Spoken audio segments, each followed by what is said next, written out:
पास में रियासत पड़ती थी मेवाड़ के पास में बूंदी। बूंदी में रास्ता हाड़ा चौहानों का। किसका रास्ता? तो एक बार लाखा ने एक शादी बूंदी की, तो बूंदी की जो रानियां थी वो क्या कहलाती? हाड़ी रानियां। तो वो जो लाखा की जो हाड़ी रानी थी, 2-3 दिन बाद लाखा को उसके महल में जब खाना खाने के लिए गए तो लाखा ने उससे पूछा कि भाई आपका मन तो लग गया चित्तौड़ में? तो रानी ने कहा हाँ लग गया। कि मन नहीं लगे तो आप चित्तौड़ घूम लेना, थोड़ा बाहर निकलोगे थोड़ा मन लग जाएगा। उसने कहा घूम लिया। तो कैसा लगा चित्तौड़? उसने कहा ठीक है। तो लाखा ने कहा बस ठीक ही है। उसने कहा हाँ ठीक है, पर बूंदी जितना अच्छा नहीं है। कितना अच्छा नहीं है? क्योंकि वो खुद कहाँ की थी? महिलाओं के लिए कहते हैं पीर की चिड़कली चौकी लगे। पीर की तो पीहर की तो चिड़िया ही अच्छी लगे। तो उसने कहा भाई अच्छा तो है लेकिन बूंदी जितना अच्छा। लाखा जी खाना खा रहे थे, हाथ बीच में रुक गया। लाखा जी ने कहा रिपीट दिस लाइन। कहा अच्छा है चित्तौड़ का किला लेकिन बूंदी जितना अच्छा। लाखा ने कहा इसका मतलब पूरा नहीं देखा। उसने कहा देख लिया जी, बूंदी बूंदी है, आप आओ कभी, मैं ढंग से दिखाऊंगी आपको बूंदी कितना अच्छा है। लाखा जी ने कहा सही से बता, बूंदी अच्छा है कि चित्तौड़ अच्छा है? तो उसको लगा लाखा जी नाराज हो रहे हैं, तो उसने कहा अरे नहीं नहीं चित्तौड़ भी अच्छा है, बहुत अच्छा है चित्तौड़। लाखा जी ने कहा सीरियसली? उसने कहा बूंदी। लाखा जी ने खाना बीच में छोड़ा, बाहर आए, सेनापति को बुलाया कि सेना तैयार करो, बूंदी पर आक्रमण करेंगे। दुनिया का सबसे अच्छा किला चित्तौड़ का किला है, लेकिन रानी का कहना है कि चित्तौड़ से अच्छा क्या है? बूंदी। गिरा दिया जाए। उसके बाद कौन सा बचेगा? चित्तौड़। लोगों ने आके समझाया कि सर बुरे लगेंगे, 4 दिन पहले वहां पे तोरण मार के आए थे, अब वहां पे तलवारें मारेंगे, लोग कहेंगे ठीक जमाई आया यार, लड़ता घूमता रहता है इस प्रकार से।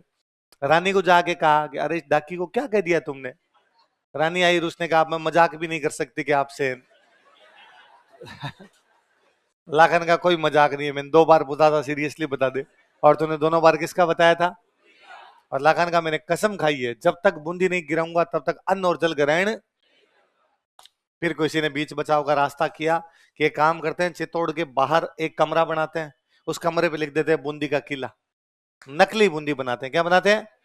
एक बार तो इसको गिरा लो, खाना पीना तो कर लो, उसके बाद 2 साल 5 साल 6 महीने 8 महीने बाद कभी भी जाके और असली बूंदी को भी गिरा देंगे। लाखा जी का जो करना जल्दी करो, खाना खाना है मेरे को। फटाफट चित्तौड़ के किले के बाहर एक कमरा बनाया गया, उसके ऊपर लिखा गया बूंदी का किला। लाखा जी अपनी सेना लेकर रवाना हुए कि कहाँ आक्रमण करने जा रहे हैं? बूंदी। और जैसे ही उस कमरे के पास पहुंचे, लोगों ने कहा सर एक तीर मारो गिर जाएगा, कसम पूरी करो। लाखा जी तीर मारते, इतने में से सामने से दन दनाता हुआ तीर है एकदम। और देखो रे कौन है उधर। अपने अभी भी रिवाज होता है कि जब बहन की शादी करते हैं तो घर का सदस्य कोई ना कोई साथ जाता है। वो जो हाड़ी रानी जो थी लाखा की, उसके साथ में उसका एक 15 साल का भाई आया था, उसका नाम था कुंभाहाड़ा। क्या नाम था? कुंभाहाड़ा। वो सामने से तीर चला रहा था, सैनिक पकड़ के लाया कि साहब आपका साड़ा ही है। पूछा पर तेरे क्या चाहिए? तो उसने कहा मैंने सुना है ये आपने जो कमरा बनाया ये नकली बूंदी बनाई है। कि हाँ। तो इसको आप गिरा के जश्न मनाओगे कि बूंदी जीत गए, बूंदी जीत गए? अरे कहा साइड में यार फटाफट काम करने दे। उसने कहा बूंदी असली हो बोले नकली, जब तक एक एक हाड़ा जिंदा है बूंदी गिरेगी। अब मैं कह रहा हूं मेरी आंखों के सामने कैसे जश्न मना सकते हो? बूंदी गिरा दी, गिरा के दिखाओ देखे। तो तू क्या कर लेगा? मैं लड़ूंगा।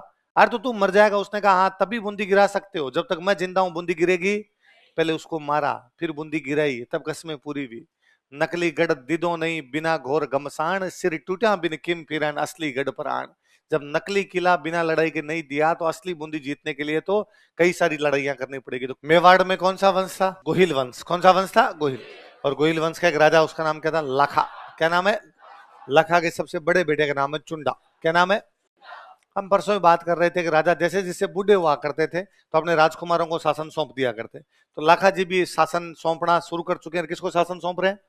क्योंकि अगला राजा कौन बनेगा? चुंडा। इधर एक रियासत हो रहा है, वो कौन सी है? मारवाड़। मारवाड़ में कौन सा वंश है? और मारवाड़ में राजा का नाम क्या है? मतलब मेवाड़ में तो राजकुमार का नाम क्या है? चुंडा। और मारवाड़ के राजा का नाम क्या है? चुंडा। इस चुंडा के एक राजकुमारी, उस राजकुमारी का नाम है हंसाबाई। क्या नाम है? चुंडा को अपनी राजकुमारी हंसाबाई के लिए अच्छा राजकुमार चाहिए। अच्छे राजकुमारी की क्या निशानी है? वह राजकुमार जो अगला राजा बने। क्या बोला मैंने? बोलो। वह राजकुमार जो अगला राजा बनेगा, उसके साथ यदि बेटी की शादी की जाए तो फिर वो जब राजा बनेगा तो बेटी क्या बनेगी? रानी। और जो बेटी के बेटे होंगे वापस क्या बनेंगे? राजा।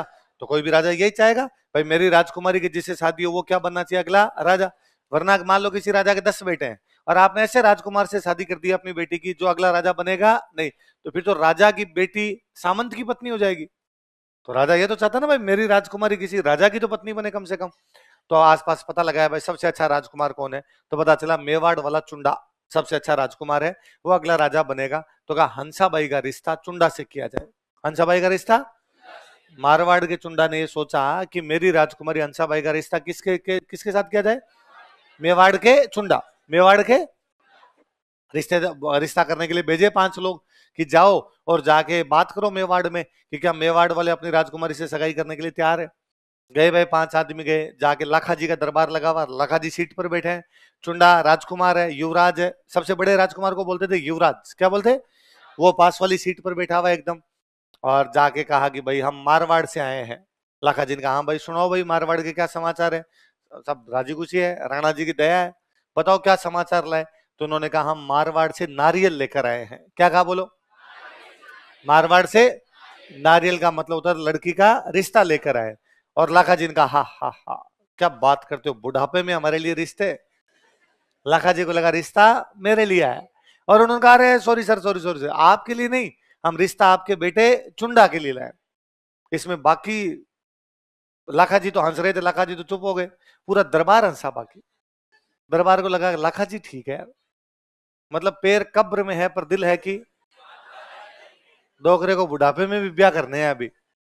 अच्छा बाकी सब हंसे, लेकिन चुंडा को बड़ा बुरा लगा। भाई चुंडा के तो पिताजी थे, पिताजी की बेइज्जती हो तो बुरा तो लगे। तो चुंडा ने उनको कहा कि भाई थैंक यू आप मेरे लिए रिश्ता लेके आए, लेकिन मैं आपकी राजकुमारी से शादी नहीं कर सकता। क्यों, तो मेरे पिताजी ने जाने अनजाने में आपकी राजकुमारी से शादी की इच्छा जाहिर कर दी, इसका मतलब आपकी राजकुमारी मेरे लिए मां समान है, मैं आपकी राजकुमारी से शादी करूंगा, आप अपनी राजकुमारी की शादी मेरे पिताजी के साथ कर दीजिए। उन्होंने कहा पिताजी के साथ कैसे कर दें, अगला राजा बनेगा तू, अब यदि तेरे पिताजी के साथ राजकुमारी की शादी कर दे तो राजकुमारी की जो बेटा होगा वो तो अगला राजा बनेगा नहीं, फिर क्या मतलब निकला, अगला राजा तू बनेगा तो हम तेरे साथ शादी करें। तो उसने कहा यदि ये शर्त है आपकी तो मैं ये घोषणा करता हूं अगला राजा मैं बनूंगा ही नहीं, अगला राजा आपकी जो बेटी का बेटा होगा उसको बना दिया जाए, पापा की जी में आगे ब्याह करना है तो ब्याह करो। तो फिर हंसाबाई की शादी किसके साथ की गई, और चुंडा ने कहा कि वो मेवाड़ का अगला राजा बनेगा। ऐसी कसम या तो कही थी भीष्म ने, किसने कही थी, भीष्म ने कहा था मैं राजा नहीं बनूंगा, राजा जो मेरे पिताजी शादी कर रहे हैं। भीष्म के जो भीष्म थे उनका वास्तव में नाम था देवव्रत। क्या नाम था, उनके पिताजी का नाम था शांतनु। क्या नाम था, और महाराज शांतनु ने बुढ़ापे में जाके शादी की थी सत्यवती के साथ। किसके साथ, तो सत्यवती के पिताजी ने 2 शर्तें रखी थी कि भाई देवव्रत राजा नहीं बनना चाहिए और देवव्रत विवाह नहीं करना चाहिए, क्योंकि यदि देवव्रत शादी कर लेगा तो देवव्रत के बेटे होंगे, और देवव्रत के बेटे होंगे वो कहेंगे हम हमारे पिताजी ने तो राज्य छोड़ दिया लेकिन हम तो राज्य लेंगे। तो देवव्रत ने 2 कस्में खाई, ना तो मैं राजा बनूंगा ना ही मैं शादी करूंगा। ऐसी भीषण प्रतिज्ञाओं के कारण, बोलो, देवव्रत को भीष्म कहते हैं। देवव्रत क्या कहते हैं, भीष्म। तो देवव्रत ने क्या क्या 2 कस्में खाई, ना तो राजा बनेगा ना ही वो विवाह कर। यहाँ चुंडा जी ने 1 कसम खाई, चुंडा जी ने कहा मैं राजा, बाकी चुंडा जी ने कहा ब्याह करूंगा, जितने कर सकता हूं उतने करूंगा, और जनसंख्या में जितना अनुकूलतम योगदान दे सकता हूं उतना दूंगा, क्योंकि चुंडा जी के पूरी आगे ब्रांच चली है चुंडावत, कौन सी। तो चुंडा जी ने 1 कसम खाई। पर इस कलयुग में ये भी तो बड़ी बात है, कोई बाप के ब्याह के लिए कदम राजा नहीं बनूंगा, लोग राज के लिए बाप को मार दिया करते थे, यहाँ चुंडा कह रहा है कि पिताजी शादी कर लेंगे इसके लिए मैं राजा बनूंगा, बड़ी बात है। इसलिए चुंडा को बोलते हैं मेवाड़ का भीष्म। क्या कहते हैं, मेवाड़ का। अच्छा राजाओं के राज में क्या होता था, एक बेटा तो बन जाता राजा, और बाकी जो बेटे होते उनको मिलती जागीरें। क्या मिलती, या उन जागीरों को बोलते ठिकाने। क्या बोलते, और जिनको ठिकाना मिलता उनको बोलते सामंत। क्या बोलते, तो एक भाई बनता राजा और बाकी भाई क्या बनते, सामंत। राजा तो रहता राजधानी में, सामंत कहाँ रहते अपने अपने ठिकानों। और मेवाड़ का सबसे बड़ा ठिकाना हुआ करता था सलूम्बर। कौन सा था, तो सब लोगों ने कहा कि भाई चुंडा ने कहा कि मैं राजा नहीं बनूंगा, इसका मतलब चुंडा क्या छोड़ रहा है, राजधानी। तो चुंडा को अब क्या मिलेगा, ठिकाना। तो ठिकाना सबसे बड़ा तो दो कम से कम, तो कौन सा ठिकाना दिया गया। सब लोगों ने कहा भाई चुंडा चाहता तो राजा बन जाता, लेकिन चुंडा ने राजा की पावर छोड़ दी, तो चुंडा को ठिकाना कौन सा मिल रहा है, सलूम्बर।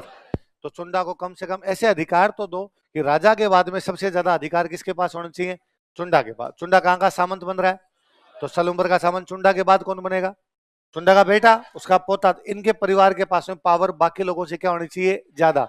मतलब जो आदमी 1 नंबर की सीट छोड़ दे उसको 2 नंबर तो दो, जो नरेंद्र मोदी नहीं बने तो अमित शाह तो बनाओ। तो सलूम्बर के सामंत को विशेषाधिकार दिए गए। अच्छा, यहाँ कौन डिसाइड कर रहा है कि वो राजा नहीं बनेगा और दूसरे को राजा बना दिया जाएगा? कौन? चुंडा कर रहा है। चुंडा कर रहा है कि वो मेवाड़ का अगला राजा नहीं बनेगा, तो मेवाड़ का अगला राजा किसको बना देंगे? हंसाबाई के बेटे। किसको बना देंगे? हंसाबाई के बेटे को बना दिया जाएगा। इसका मतलब वो डिसाइड कर रहा है राजा मैं नहीं बनूंगा, राजा किसी दूसरे को बनाएंगे। तो ये कहा गया कि सलूम्बर का जो भी सामंत होगा वो मेवाड़ के राजा का क्या करेगा? राज क्या करेगा? जो भी राज्य के डॉक्यूमेंट्स होते थे उन पे साइन किसके होते? राजा के। अब आज के बाद कहा गया मेवाड़ के डॉक्यूमेंट्स पे राजा तो साइन करेगा, साथ में एक आदमी और साइन करेगा। कौन? अच्छा, राजा कहाँ रहता था? राजधानी। सामंत कहाँ रहते थे? अपने अपने ठिकानों में। मान लो किसी भी काम से मेवाड़ का राजा राजधानी में नहीं है तो राजधानी को कौन संभालेगा? और कहा गया आज के बाद मेवाड़ की सेना जब भी लड़ने के लिए कहीं पर जाएगी तो हमेशा सेनापति कौन होगा? सलूम्बर का साम। राजा का राज तिलक करेगा, कागजों पर साइन करेगा, राजधानी को संभालेगा और सेना का। तो सेनापति सबसे आगे रहता है कि सबसे पीछे रहता है? तो सबसे आगे टुकड़ी चलती है उसको बोलते हैं हरावल। क्या बोलते हैं? तो सेना का सबसे अगला भाग जो होता है उसको क्या बोलते हैं? और सेना का सबसे लास्ट वाला भाग होता है उसको बोलते हैं चंदावल। मोकल किसका बेटा है? लाखा का। और लाखा की शादी किससे हुई थी? हंसाबाई। तब चुंडा ने कहा था वो राजा नहीं बनेगा, हंसाबाई के बेटे को बना देंगे। तो हंसाबाई का बेटा कौन था? मोकल। अब लाखा जी का बुढ़ापे में ब्याह हुआ था, तो लाखा जी मरे तब मोकल की उम्र छोटी, तो ये छोटी उम्र में राज्य कैसे संभालेगा? चुंडा ने कहा चिंता मत करो भाई, मैं संभाल दूंगा। जब तक मोकल बड़ा नहीं हो जाए तब तक राज्य की देखभाल मैं कर लूंगा। तो मोकल का संरक्षक, मोकल का पैटर्न किसको बनाया गया? किसको बनाया गया? चुंडा। अब चुंडा मोकल को सिखाता, ऐसे खड़े हो, ऐसे बैठो, ऐसे नमस्ते करो, ऐसे चलो, ऐसे साफा बांधो, सब कुछ सिखाता। ये हंसाबाई को पसंद नहीं आता।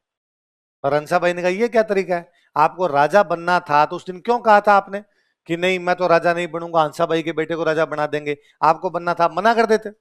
तब तो आपने लोगों के बीच में कहा था कि हंसाबाई का बेटा राजा बनेगा। तो चुंडा ने कहा आपका बेटा ही राजा है, पर चलाते तो आप हो। मेरे बेटे को तो मनमोहन सिंह बना रखा है, खुद सोनिया गांधी बने हुए हो आप। ये नहीं चलेगा, ये बात मेरे को पसंद है। तो चुंडा ने कहा आपको मेरे पर भरोसा नहीं है क्या? आपको ऐसे लगता है कि मैं आपके बेटे को हटा के राजा बन जाऊंगा? क्या हटाने की आवश्यकता का? वैसे आप ही हो, इसको तो सीट पे बिठा रखा है, चलती तो आपकी है।